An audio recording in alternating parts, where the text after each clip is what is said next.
Hey, it's Larry Sharpe here at Freedom Fest having some amazing conversations, talking about human respect, talking about morals, talking about ethics, and I'm very happy that I have with me today the man himself, Keith Knight. Keith, tell them about yourself. Larry, thanks so much for having me. I am managing editor at the Libertarian Institute. I recently published the Voluntarist Handbook. These are the 50 essays that I read that took me from being a progressive to being a libertarian or voluntarist. The main thesis of the book is summarized in the introduction and the afterword. And I'm generally saying that the way politics currently is they will seek to divide people. Black versus white, men versus women, American versus Russian, rich versus poor. We reject those at the Libertarian Institute as false divides and try to find a true divide on which people can really get behind in support of and something people can really oppose. And the true divide that we claim is the difference between people who achieve their ends in life voluntarily through either persuasion or voluntary exchange among consenting adults, and those who achieve their ends violently. This is what covers the main immoral things. Voluntarism and consent differentiate slavery from work, trade from theft, kidnapping from spending time with people. All of the really evil things really are violations of consent. That's the philosophy we try to put forth at the Libertarian Institute. You can buy a copy on Amazon, Barnes & Noble, or download a free PDF from libertarianinstitute.org. There we go. I love that. You are talking about things that you know I love talking about. You know I'm all about that. So let me talk about it. You went from a progressive to a voluntarist or libertarian. That's a change I want to talk about right now, because that meant at one point in your life, you thought that the world in general should be more liberal, but not only did you believe that, you thought that it was not a bad idea for government to make that happen. And that's the piece that I think we're talking about, the idea of lots of people want to be more liberal or more conservative, whatever they might want, but are they ready to make that happen through persuasion, as you talked about, through their works, through their example, through their community, or are they ready to use government? I think that's our chart here we talk about all the time, right? Yeah. You're conservative, progressive. Do you want coercion or do you want persuasion? And the idea, I think, there is the idea of human respect. I think that's the piece that I talk about, which is if I can show respect to the other, that's when I can persuade them. But if I don't show respect to them, they're not worthy of persuasion. I'll just coerce them. He's not a person, he's a conservative. He's not a person, he's a liberal. He's not a person, so who needs respect? Am I wrong here? Tell me. No, you're totally right. And just as before they provoke a war and really start killing people, you got to vilify those Russians as a bunch of bastards who interfered in our election. They're putting bounties on troops in Afghanistan. Right, I remember that story. They planted Hunter Biden's laptop. These That people. story too. It doesn't matter if they're all conscripts and they all get killed. They more or less are all behind this stuff. Same with the Japanese, same with the Muslims, who years ago I was told there were 1 billion Muslims who wanted to cut my head off because of our lifestyle of freedom. And now it's just Russia and China. We can see all of these fake narratives being pushed. Another example of fake arbitrary divides. One of the great things that you mentioned is, well, once you disrespect someone, then you can use the coercion of the state. The important thing for the statist magician is for them to be able to make their violence invisible and say, this isn't violence, this is actually us coming together. This is a form of cooperation. We voted to crush these people. Exactly. There we go. And then the second you say, well, if it's so moral, then can the Koch brothers do it and Amazon? Certainly the Catholic Church can start issuing taxes on your income, so long as they provide a free education in exchange. And the second you apply those principles consistently, they go, okay, hold on. So it's because they've made the violence invisible, they're able to get people to really sign on board with something that in any other circumstance they wouldn't be able to. Well, there are 2 points I want to bring up here. The first one is the idea that I think we as Americans feel that it's invisible, to use your word, if we vote for it, right? So even though, the example I'll give is, say, stopping someone from selling drugs, right? The war on drugs. Because we voted for it, well, now it's not really violence because we voted. So it seems almost invisible, even though there are literally people who are losing their lives, being destroyed every day. So not only do we make it invisible, but I think the way we go about it also makes it invisible in our minds. So the voting part makes it okay. So you brought up a principle though. So the principle then, if we look at it that way, is unchanging. So if I got you right, you're saying if I use coercion, by default, it's going to be bad. I'm going to create some form of harm or lack of happiness or lack of freedom or lack of prosperity or lack of harmony because I'm using coercion. Is that really a universal principle? Is it always, or is it not always? It could be possible in some cases where initiating coercion could outweigh, the benefits could outweigh the costs. However, you have to first determine whether the person who's initiating the violence has the knowledge and incentives to know what's going to happen once that coercion takes place. Seldom is government able to pass that test of first knowing the complexities of the situation, and two, having the incentive to implement. So hold on. Let's say there is one. All right, let me give you an example. Helmet laws. Let's say that you had data, and I'm actually ignorant to this, so I'm going to make this up for the sake of argument. So please believe my made-up stats only for this story. Mm-hmm. In the case of this story I've just made up, the government can look at, say, state A, and in state A they implement the helmet laws, and now less people riding motorcycles are injured. So they now have data. So then they decide, well, see, we have data. So now that means in state C, I can now use coercion to make you wear a helmet because I have data. So I know the outcome is going to be a good outcome. Does that make the coercion okay now?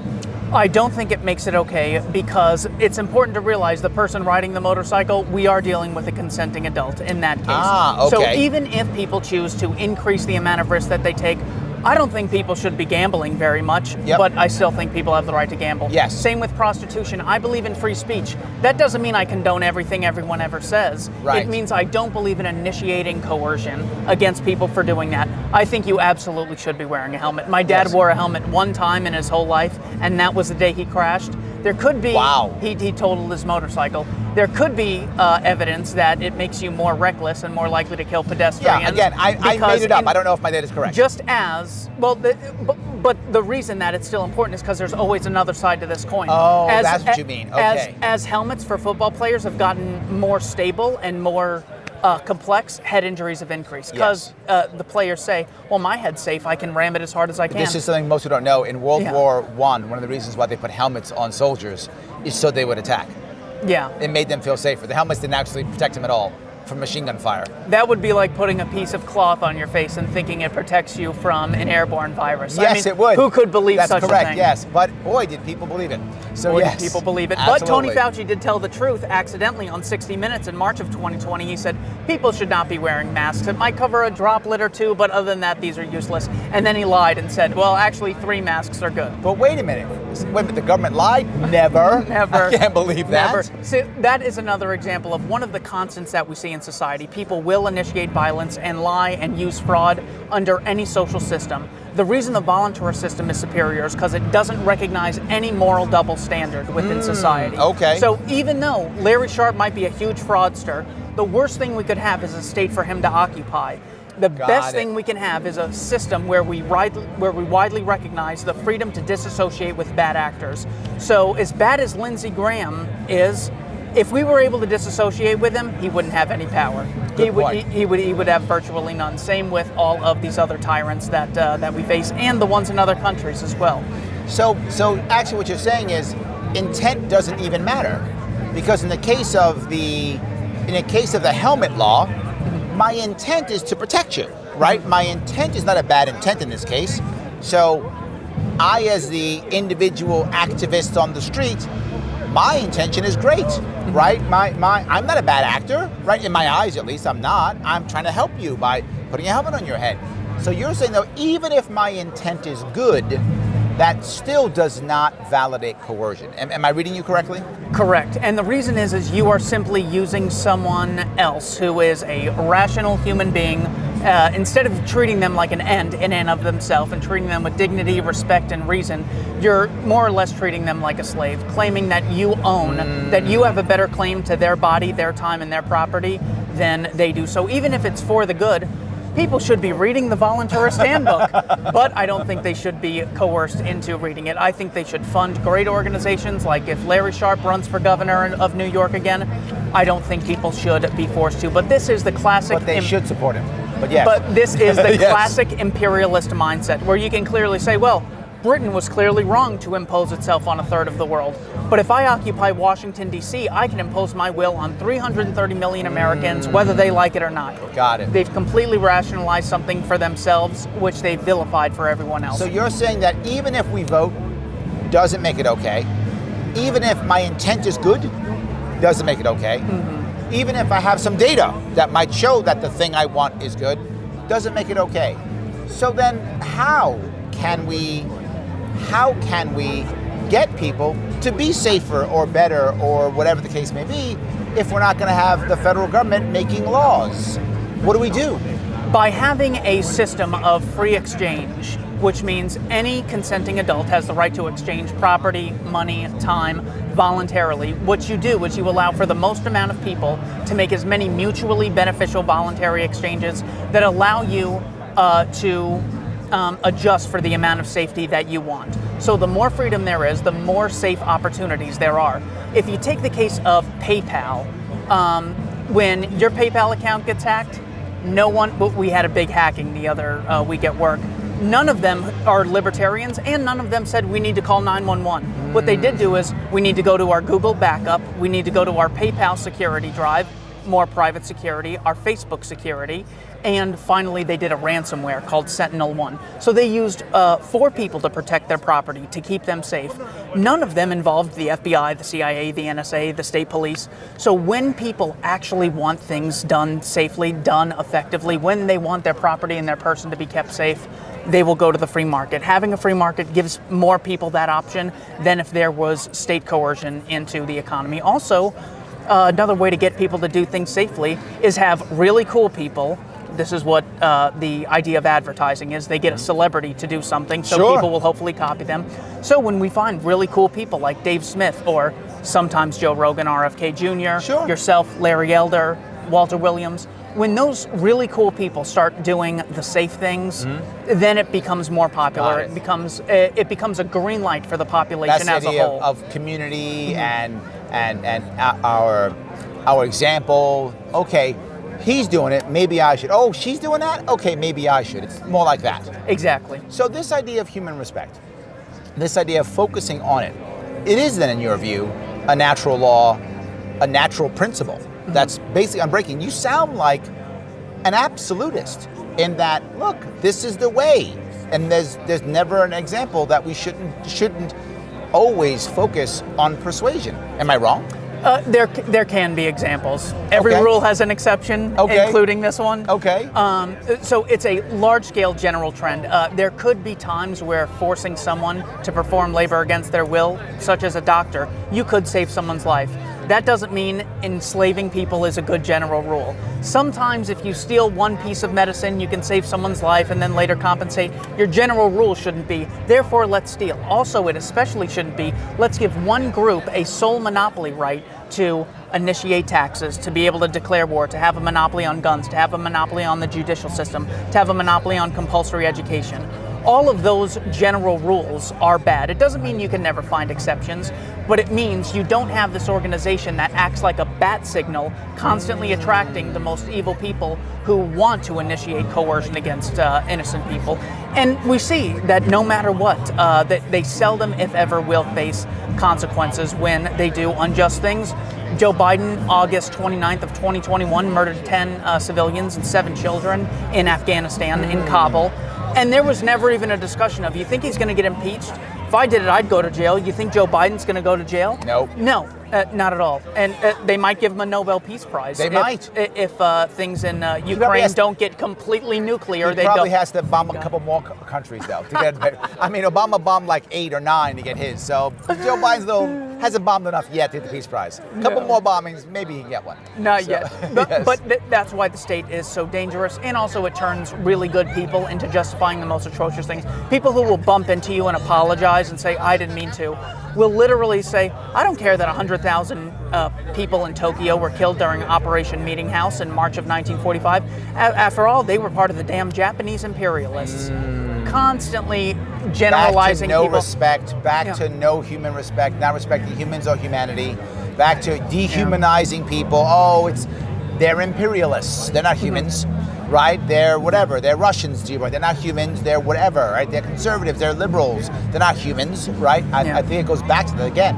All right, so let me ask you, do you think as you're communicating, I mean, you've written a book on this, right? You put together tons of stories. How many stories have you read? Probably hundreds by now. Yeah. Do you think focusing on human respect as an actual natural principle, do you think that's going to make things easier or harder to communicate? And what I mean by that is, if I start with, hi, I'm a voluntarist, or hi, I'm a libertarian, is that lead gonna stop versus I say, hey, hi, can we talk about some human respect here?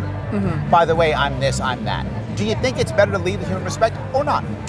Yes, and I really haven't thought about this much, but I will say that is why I have such a crush on RFK Jr. Because he came to PorcFest and defended us publicly when the Democrats were bashing him, saying, Look at that. I can't believe, doesn't he know that these people are a bunch of free staters, and some of them don't even believe that there should be a state in existence? And RFK said, these people believe in freedom. I generally believe in freedom of speech. I'm against censorship. I'm against the wars. We have a lot in common. I'm going to PorcFest. So I waited in line. We got in and we saw him there. So just because he's willing to treat us with respect, I like him so much more. There we so go. if we're able to learn from that and treat others with sometimes undeserving, but still initiating respect against people, so long as they don't think that, well, when we say we believe in freedom, we actually mean the Koch brothers should be calling the shots and forcing you to be subjugated to them. Right. So long as, like I do with my book, I start off, the very first section is a list of definitions. This way we can all be on the same page. So we know communism is the abolition of private property, socialism is the institutionalized aggression against private property, and capitalism is a social system of the explicit recognition of voluntary private property contracts between consenting adults. So once you define the terms, you can say, okay, even if I disagree with this person, he's not completely crazy. He doesn't want big business to have all these extra rights. In fact, the free market makes it so big business can't get a penny out of your pocket or a second of your time unless you voluntarily give it to them. With a state, there's Raytheon, Boeing, Northrop Grumman, who can take tons of your cash. They don't even need to go to you. In fact, they laugh if you complain. Absolutely. So it is about rooting it in respect largely. And I think we'd be doing ourselves a great service by leading by example with something like that. I also feel like Tulsi Gabbard respects us in a way that when we're being called deplorable by Hillary Clinton or constantly being negatively generalized by Joe Biden. Growing up in school, I always felt disrespected. Americans are these people, they just invented slavery. Whites are constantly engaged in imperialism. I was always insecure and felt I was very disrespected because of that. So if we could learn from that, flip the lesson on its head, I think libertarians are in for a better future than we otherwise would be. So that's a great way of saying we want to lead with human respect, and that'll actually make things better. I appreciate it, Keith. Thank you so much for giving me a few minutes. I appreciate it. Larry Sharpe, thanks so much, Good seeing brother. you. Bye.